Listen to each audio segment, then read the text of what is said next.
Navy में। तो मैं उनको जानता था, मेरे पापा भी जानते थे, तो फ्रेंड थे मेरे। तो एक बार चैट हो रही थी और हाय हेलो कर रहे थे हम, तब मामचंद सर ने बताया था कि हमने कोई कंपनी खोली है। तो मैं वो टाइम हंस रहा था कि भाई कंपनी खोली है, मुझे बख्श देना, जो मैं महीने लाख 1.5 लाख तक अब पहुंचा हूँ। अब मैं मुश्किल से बैंक खोला है, बैंक का मालिक बना हूँ। अब मुझे अल्टो नहीं खिंचवानी है दोबारा, क्योंकि एक छोटी गाड़ी फिर लाया था ईओन, तो मुझे खिंचवानी नहीं थी। तो मैंने सर को तो मना ही कर दिया था। लेकिन बोलते हैं ना सर कि अगर आपके जीवन के अंदर कुछ लिखा है, भगवान ने लिखा है कि करोड़पति आप बनोगे, तो नम्रता को एक बार प्रॉब्लम हुई पैरों में।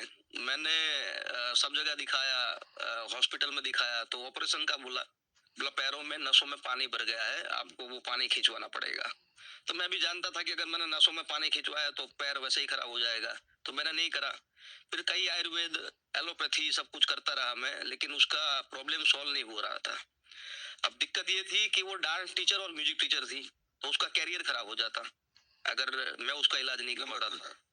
तो मैंने मामचंद सर को एक बार ऐसे ही पूछ लिया कि सर आपके पास कोई प्रोडक्ट है ऐसी, क्योंकि मैंने एक वीडियो देखा था नागपुर के अंकल का, वो बोल रहे थे मैं 4 माले चढ़ के अभी हाँ उनका वीडियो देखने के बाद थोड़ा मुझे लगा था, लेकिन यकीन नहीं आ रहा था। मुझे ऐसा लग रहा है कि वो जैसे नहीं, वो फेयर एंड लवली की एड आती है और ऐश्वर्या राय आती है, बोला फेयर एंड लवली लगाओ गोरे हो जाओ। मैंने बहुत घिस डाली, मैं अभी तक गोरा नहीं हुआ हूँ। तो मैंने सोचा कि पैसे खिला के कुछ कराया होगा। तो मामचंद सर को एक बार मैंने पूछा कि भाई सर ये सही है या मतलब ऐसे ही, मतलब जो लोग करते हैं वैसे ही है। और इतने नेगेटिव थे आप कि एक वो बुजुर्ग आदमी थे, मुझे भी याद है, वो बड़े नागपुर के, हाँ, वो मर्डे सर थे, हाँ, और उनके घुटने ठीक हुए थे। हाँ हाँ, इतने नेगेटिव थे और आप सोच रहे हैं किराए पे लाके बात कर रहे हैं। हाँ, किराए पे लाके बात कर रहा है, क्योंकि एडवर्टाइज में यही तो चलता है। गजब केकड़े फिर मामचंद सर ने बोला कि आप आ जाओ, मैं प्रोडक्ट देता हूँ और ठीक हो जाएगा, बहुत अच्छा आयुर्वेद है, एक नेक नियत से हमने कंपनी बनाई है, लोगों के भले के लिए बनाई है। मैंने बोला सर लोगों के भले के लिए कंपनी कौन बनाता है, मुझे पता है, 15 साल मैंने निकाल दिए हैं, आप प्रोडक्ट भिजवाओ फिर देखते हैं, अगर प्रोडक्ट में दम होगा तो देखेंगे। तो सर ने प्रोडक्ट भिजवा ही नहीं। एक बार नैनीताल जिम कॉर्बेट जाना हुआ, तो ऐसे ही घूमने जा रहे थे, शादी के इतने साल हो गए, पैसा कमाए नहीं थे तो गया नहीं था, बैंक में पैसा कमाया, तो मैंने सोचा कि चलो निकल जाते हैं। तो फ्लाइट से जैसे उतरे, फेसबुक में मैंने डाला था, तो मामचंद सर ने देख लिया कि मैं दिल्ली आया हूँ। तो मामचंद सर का फोन आया, बोला कहाँ है? मैंने बोला सर अहमदाबाद में। बोला साला झूठ क्यों बोल रहा है, अभी तो दिल्ली उतरा है तू। फेसबुक में पोस्ट कर दी थी। हाँ, मैंने सुबह फेसबुक हाँ, सर ने देख लिया, तो सर ने फिर बुलाया कि ना तू ऑफिस आ जा, मिल के जा। तो नम्रता मैडम को मैंने पूछा कि चलो क्या करते हैं, तो तुझे प्रॉब्लम भी है, तो अगर कोई दवाई ववाई भी मिल जाए तो वहां से देख लेते हैं। तो आए हम कंपनी के अंदर, मैंने सर को बोल के रखा था सर प्लान मत दिखाना। अच्छा, मैं प्लान नहीं देखूंगा, आप मुझे प्रोडक्ट देना, मैं प्रोडक्ट लेके निकल जाऊंगा, चाय पी के निकल जाऊंगा। तो जैसे ही आया सर ने प्लान दिखाना शुरू कर लिया। अब 70 करोड़ का प्लान दिखाया, मतलब मैं तो 40 लाख तक प्लान किए थे, वो भी नहीं मिला आज तक, और 70 करोड़ के प्लान की बात कर रहे थे, तो यकीन नहीं आ रहा था रियल में सर। तो प्रोडक्ट ली यहाँ से और प्रोडक्ट लेके घर गया, 1.5 महीने तक नम्रता को प्रोडक्ट मैंने पिलाई। आज करीबन 9.5 साल हो गए, लेकिन 9.5 साल में आज तक नम्रता को पैर की प्रॉब्लम नहीं हुई। ठीक हो गई थी नम्रता? ठीक हो गई, रिजल्ट मिला और ये काम करने का फैसला लिया सर। बोला एक तरह से कुणाल सर, किस्मत आपके पीछे दौड़ रही थी। आपने दरवाजे बंद कर लिए थे, पर किस्मत ने पूरी ताकत लगा के दरवाजा खोल के और फिर डायरेक्ट सेलिंग आपकी झोली में डाल दी। यस। फिर जैसे कि आपने तो गैप ले लिया, बैंक खोल लिया, डायरेक्ट सेलिंग के केकड़े बन गए, जो आस पड़ोस के लोग थे वो भी सारे नेगेटिव कर दिए, जो आपकी पुरानी टीमों के लोग थे वो कहेंगे उन्हें भी सबको नेगेटिव कर दिया, आप तो डायरेक्ट सेलिंग सबसे छुड़वाई दी। तो फिर एसलीपीएस में जब आपने शुरुआत करी तो आपके पास तो कोई लिस्ट भी नहीं थी, कोई लोग भी नहीं होंगे, तो फिर ये मुकाम कैसे हासिल किया, फिर कैसे टीम बनाई आप? तो सर हाँ, मैं नेगेटिव था और फिर मैंने प्रोडक्ट को यूज करा, फिर जो रिजल्ट आया उसके कारण से आपने एक बार बोला फिर कि मैं अहमदाबाद आता हूँ, आप अपने लोगों को तैयार रखो। अब जैसे ही आपने बोला कि मैं 5 दिन के लिए अहमदाबाद आ रहा हूँ, तो मैं तो खुश हो गया था वो टाइम, और खुशी ये थी कि आप आ रहे हो, लेकिन अंदर से दुख ये था कि मिलाऊंगा किसको। जो मेरे पास तो लिस्ट भी थी नहीं, सारी खत्म हो चुकी थी। जब आपको एयरपोर्ट लेने के लिए आया तभी डरा डरा आया था मैं कि सर आ तो गए हैं, मैं क्या करूंगा कि आगे कुछ पता तो नहीं चल रहा था, जैसे ही लेके आपको होटल में छोड़ा, फिर जब हम बैठे थे खाली और आप एक बार गुस्सा हुए कि भाई यहाँ पे मैं क्यों आया हूँ, बैठे रहने थोड़े आया हूँ, तो वो माइंड के अंदर वो टाइम एक चिंगारी मतलब अंदर से आई और मैं घर गया। और घर जाके बैठे बैठे मैं सोच रहा था कि मैं लिस्ट कहाँ से लाऊं, मैं लिस्ट कहाँ से लाऊं, मैं मिलाऊं किसको, क्योंकि मैंने तो कोई लिस्ट छोड़ी नहीं थी। जैसे ही नम्रता के सामने देखा, उसके मुंह को देख के मुझे याद आया कि इसकी तो लिस्ट बाकी है, नम्रता की लिस्ट बाकी है। तो नम्रता आर्मी स्कूल में थी, तो उसके जितने भी स्टाफ वाले लोग थे, टीचर्स थे, आस पड़ोस वाले लोग थे, उनको फिर धीरे धीरे हमने लेके आना शुरू करा, आपको मिलवाना शुरू करा।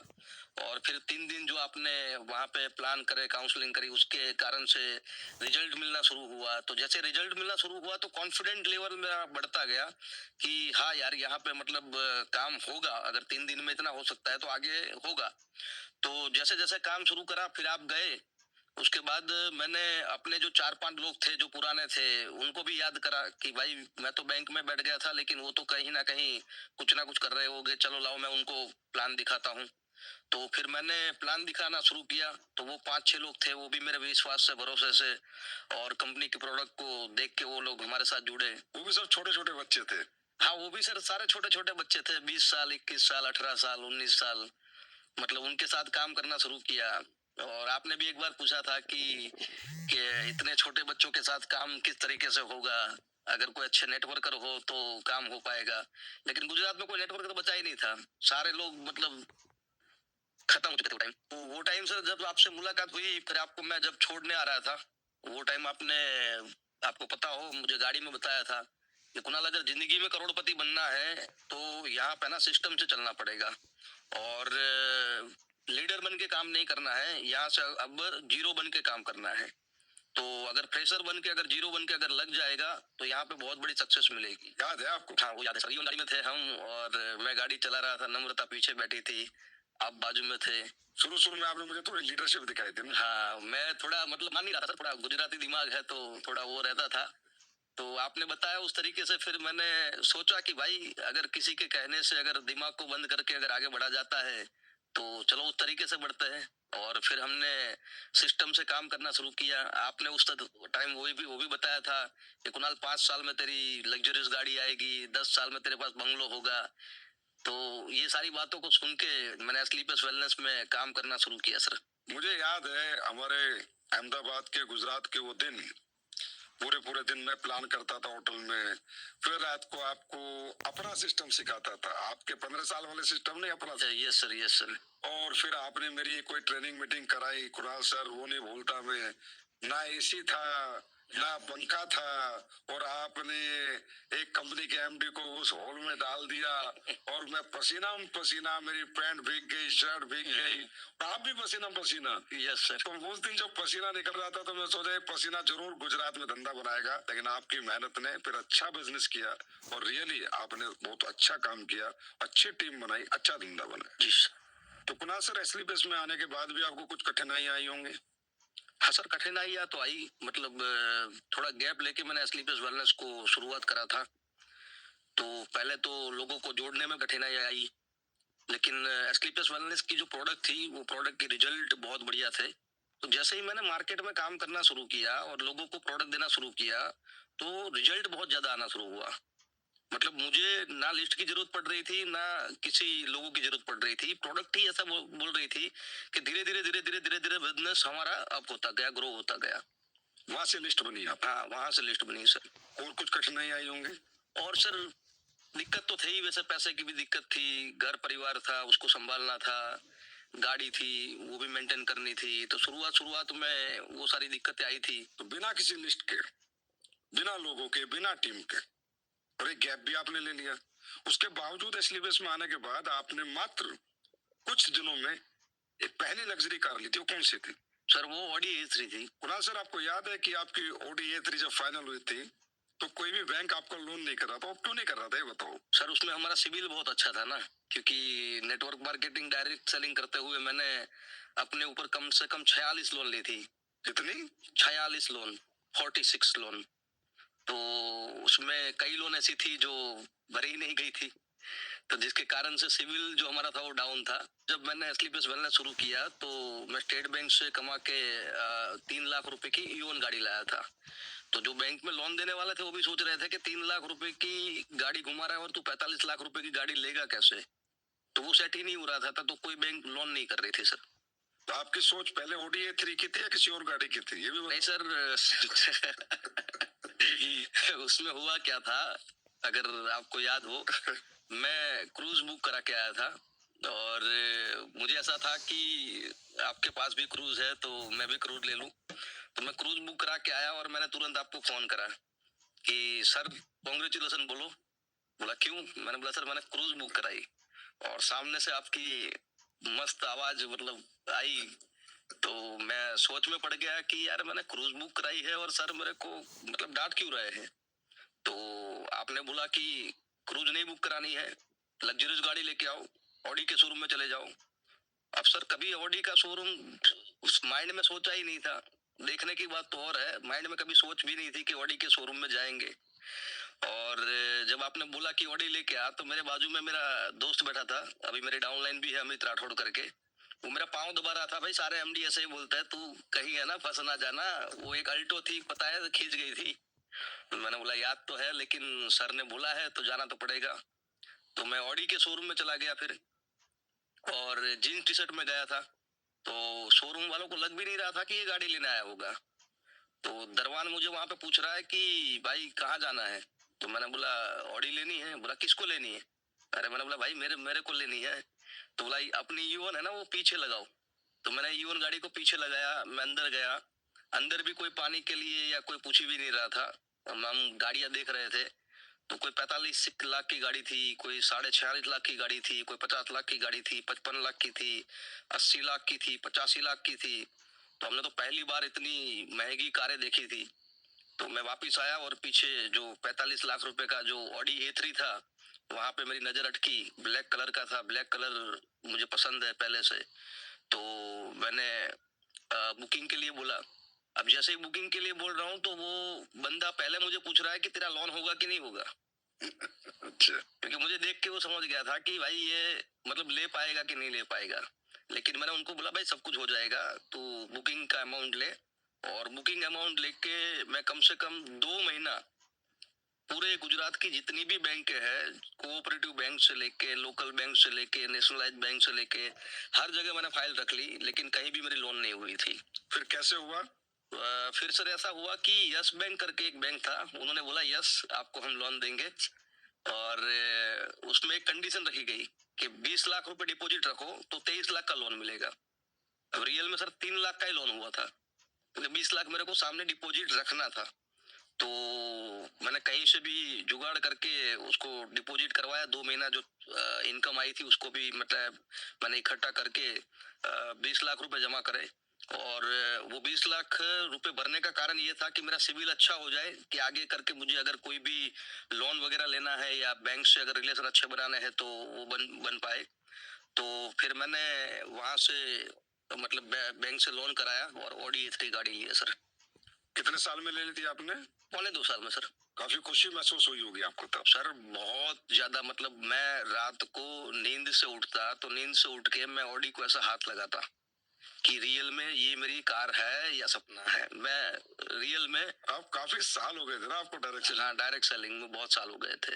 अच्छा, अभी आपकी वाइफ क्राउन डायमंड है, यस सर। आप रॉयल एम्बेसडर हैं, यस सर।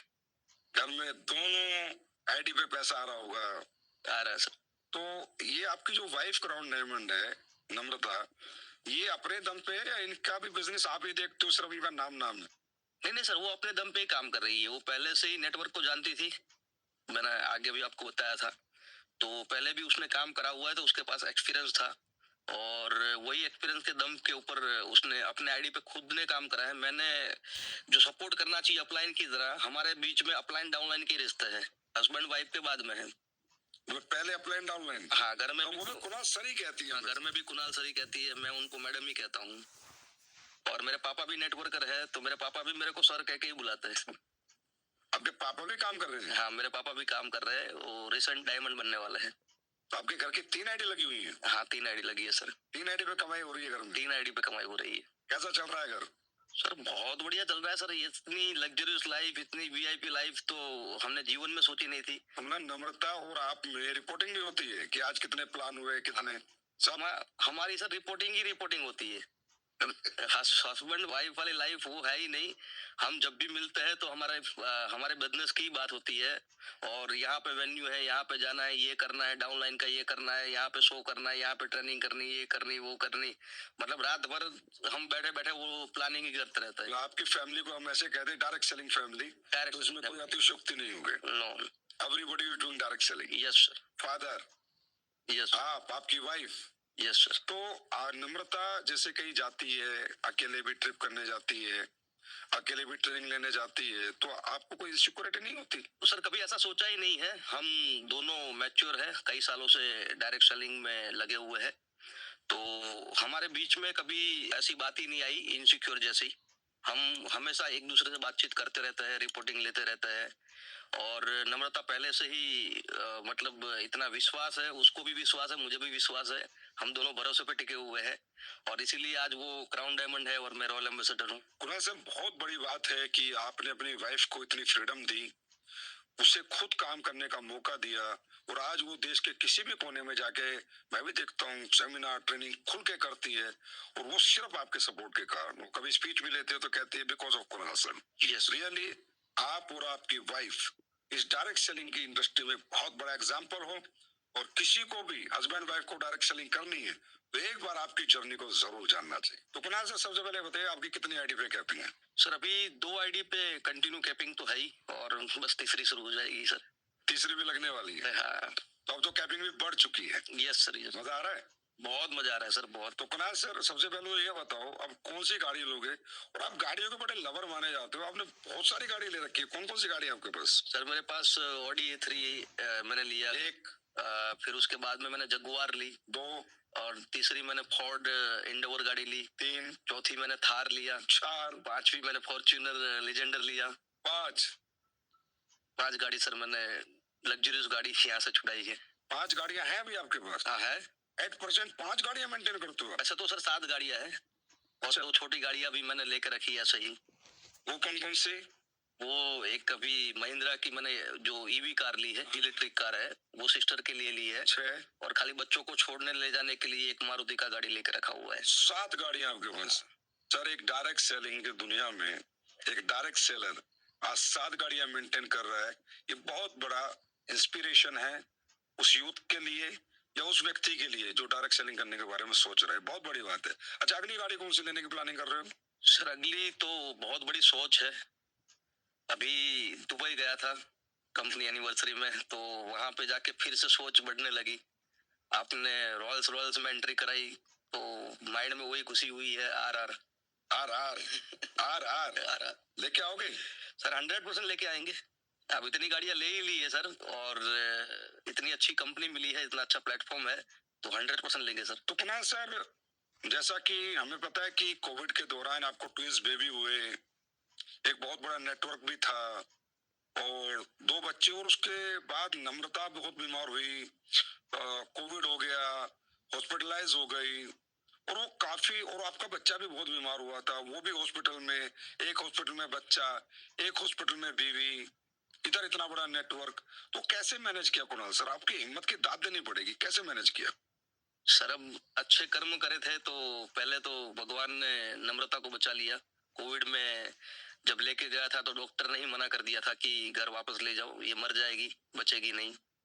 फिर मैंने आपको ही फोन किया था सर, आपको याद होगा, और आपने जिस तरीके से बताया उस तरीके से मैंने किया। आपने महादेव में आप मानते हो, भगवान को आप बहुत ज्यादा मानते हो, तो वो हिसाब से जो आपने किया वो मैं करता गया, और कोविड में से नम्रता धीरे धीरे बाहर निकली।